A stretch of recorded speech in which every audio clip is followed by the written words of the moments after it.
Hello guys, সবাই কেমন আছেন? আশা করি সবাই ভালো আছেন। তো আজকে আমাকে এই ভিডিওটা করা লাগতেছে একটাই কারণে, কারণ আমি এদিক দিয়ে যাওয়ার পথে একটা ভাইকে দেখতে পেলাম, এই যে এই ভাইটা। তো এই ভাইটা এই ঠান্ডার মধ্যে দেখেন কিচ্ছু পরে নেই, একটা শুধু টি শার্ট পরে আছে। আমি দেখেন আমার ঠান্ডাতে খুব, আমার এত কিছু পরার পর আমার অনেক ঠান্ডা লাগতেছে, বাট এই ভাইটা দেখেন কিছু পরে নেই। তো এই ভাইটার মতো অসহায় অনেক আছে আমাদের দেশে। তো আমি চাই যে এই ভাইটার কিছু একটা গতি করে দিতে।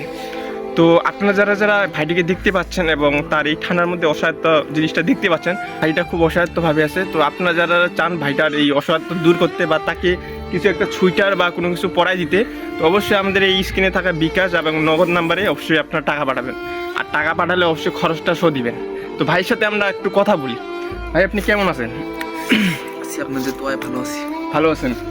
আপনাকে দেখে তো খুব চিকন চাকন মনে হচ্ছে। কতদিন থেকে খাওয়া করেন না বলেন দেখি? তো কিছুক্ষণ আগে খাওয়াইছিলাম। কিছুক্ষণ আগে খাই আসলেন। তো হয়তো তেমন কিছু খাইতে পারি না ভাইটি, হয়তো মাটিতে পড়ে থাকে কিছু রুটি এরকম হয়তো কিছু খাই আসছেন নাকি ভাই? না না, আমি মামুনি রেস্টুরেন্ট থেকে বিরিয়ানি খেয়ে আসলাম। কোথায়? মামুনি রেস্টুরেন্ট থেকে। দেখেন ভাই, শুধু আমাদের মন রাখার জন্য ভাইটি আমাদেরকে মিথ্যা কথা বলছেন যে উনি বিরিয়ানি খেয়ে আসলেন। আসলে উনি কিন্তু কিছু খান নাই। আচ্ছা, সত্যি করে বলেন আপনি কি খাচ্ছেন? সিরিয়াস রে ভাই, আমি কিছুক্ষণ বীরগঞ্জ থেকে খাই আসুন বিরিয়ানি মামুনি রেস্টুরেন্ট থেকে। মা কালী বইবিদ্যা। বিরিয়ানি তো আমিও খাচ্ছি। আপনি কীভাবে খাচ্ছেন? আপনি ইনকাম সোর্স? ইনকাম সোর্স আমি ইমল আনসার। হ্যাঁ, ইমল আনসার। আমার মাসিক ইনকাম 1.5 লাখ টাকা। আপনার কত টাকা ইনকাম?